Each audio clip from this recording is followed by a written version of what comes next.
ईद के मौके पर, मुहर्रम के मौके पर 2 गैस के सिलेंडर मुफ्त दिए जाएंगे। 2 गैस के सिलेंडर। दोस्तों, एक तरफ चुनावी मंच से ये कहा जाता है कि ईद और मुहर्रम के मौके पर 2-2 सिलेंडर गैस सिलेंडर मुफ्त दिए जाएंगे, और दूसरी तरफ ज़मीनी हकीकत ये है कि एलपीजी एजेंसियों के बाहर लंबे किलोमीटर एक लंबी लाइन लग रही है। जी हाँ, कई लोग 3-3 घंटे लाइन में खड़े हैं, सुबह 3 बजे उठ करके इस लाइन में लग रहे हैं, और कहीं पर धक्का मुक्की हो रही है, जूतन पेजार हो रहा है, सर फुटबल हो रही है और मारपीट हो रही है।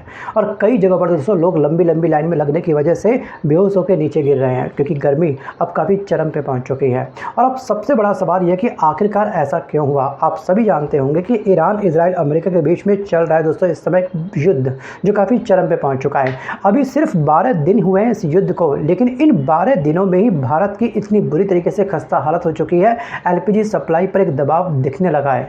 और दोस्तों, हर साल हमारा भारत करीब 28 से 30 मिलियन टन एलपीजी का इस्तेमाल करता है, और जिसमें से लगभग 60% एलपीजी हमें विदेशों से अपने देश में मंगवानी पड़ती है। यानी कि अगर मिडिल ईस्ट में जरा भी तनाव बढ़ा तो उसका इम्पैक्ट, नेगेटिव असर सीधे भारत के गैस सिलेंडर और पेट्रोल डीजल की सप्लाई पर पड़ता है।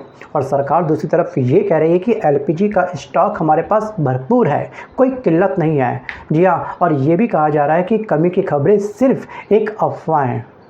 सोचिए, अगर सब कुछ अफवाह है तो ये तस्वीरें क्या झूठी हैं। लेकिन फिर भी सवाल ये उठता है कि अगर किल्लत नहीं है तो यूपी समेत कई राज्यों में गैस एजेंसियों के बाहर इतनी लंबी लाइनें लोगों की क्यों लगी हुई है। क्या ये सच में एजेंसी के बाहर चिड़िया उड़ी खेलने आए हैं, लूडो खेलने आए हैं, या फिर कुछ और खेलने आए हैं। अगर स्टॉक भरा हुआ है तो लोग सुबह 3 बजे से सिलेंडर लेने की लाइन में क्यों खड़े हैं। और अगर सच में सब कुछ सामान्य है तो हर दिन सोशल मीडिया पर अलग अलग शहरों से ये वीडियो रिलीज़ क्यों हो रही हैं। जी हाँ, भारत ने पहले नोटबंदी की लाइन देखी, फिर राशन और बैंकों की लाइन देखी, और अब अगर गैस सिलेंडर की लाइनें भी बढ़ने लगे तो सवाल सिर्फ गैस का नहीं है।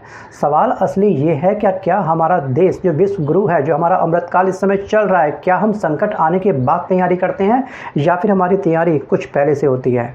जी हाँ, अगर सोचिए कि 12 दिन के युद्ध में हमारे देश की, हमारे अमृतकाल का ये हाल हो चुका है, और अगर ये युद्ध लंबा चला तो हमारा क्या हाल होगा। थिंक अबाउट इट, सोचिए क्या होगा। वीडियो को पॉज करके अपनी राय आप मुझे कमेंट करके जरूर बताइएगा। जी हाँ, क्या सच में भारत देश के अंदर एलपीजी सिलेंडर की किल्लत है, या फिर ये सभी बातें जी हाँ बस झूठी हैं। आपको क्या लगता है, कमेंट करना मत भूलिएगा। धन्यवाद।